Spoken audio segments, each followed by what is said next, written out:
barod am stori fach hapus? Wel, dewch, gwnewch eich hun yn gyfforddus. Heddi, rydyn ni yn mynd i ddarllen llyfr Antur Wyllt Bolgi. Felly, dewch un i ddechrau.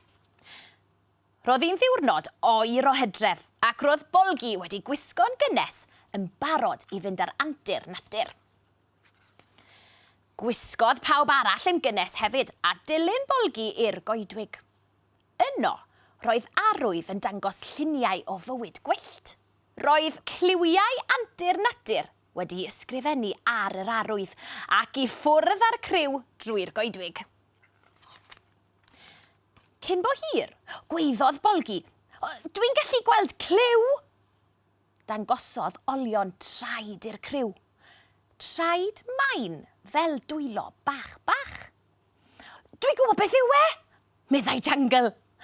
Anifail bach, swyl a'i gefn yn bigog. Dreinog. Gwelodd y criw y dreinog bach yn symud yn araf drwy'r dail. Ond, wrth i'r dreinog bach i gweld, dychrynnodd a throi'n belen bigog. Gwell oedd gadael llonydd iddo. Crwydrodd y criw ymlaen ar ei hantur. Roedd traed pawb yn fwdlyd iawn. Ond roedd Plwmp yn fwy mwdlyd na neb. Roedd ganddo fwd ar ei drwnc hyd yn oed. Yng nghanol y chwerthin, sylwodd Bolgi ar rhywbeth. "Dwi'n gallu gweld cliw," meddai, a dangosodd we arian ddisglair i'r criw. Cartref rhyw greadur. "Dwi'n gwybod beth yw e," meddai Llew. Mae ganddo 8 coes mwyn symud yn sydyn. "Precopyn!"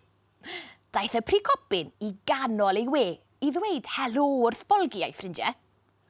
Roedd pawb wrth ei bodd gyda'r precopyn a'i gartref hardd.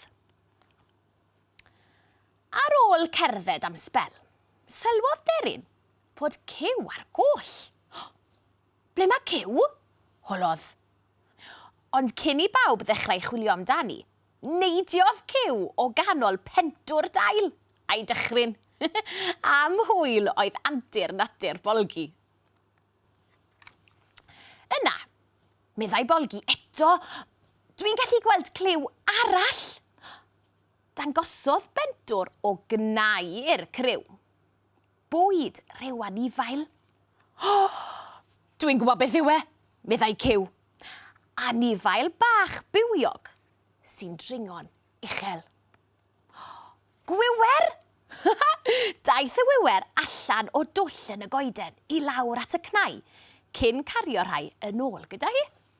Roedd dringo coed yn edrych yn hwyl, meddyliodd Llew, ac i ffwrdd â fe i ddringo. Cafodd y criw hwyl drwy'r prynhawn yn dringo coed, cuddio yn y dail a rhowlio yn y mwd. Fe welson nhw greaduriaid eraill hefyd. Robin goch, malwoden a hyd yn oed llwynog.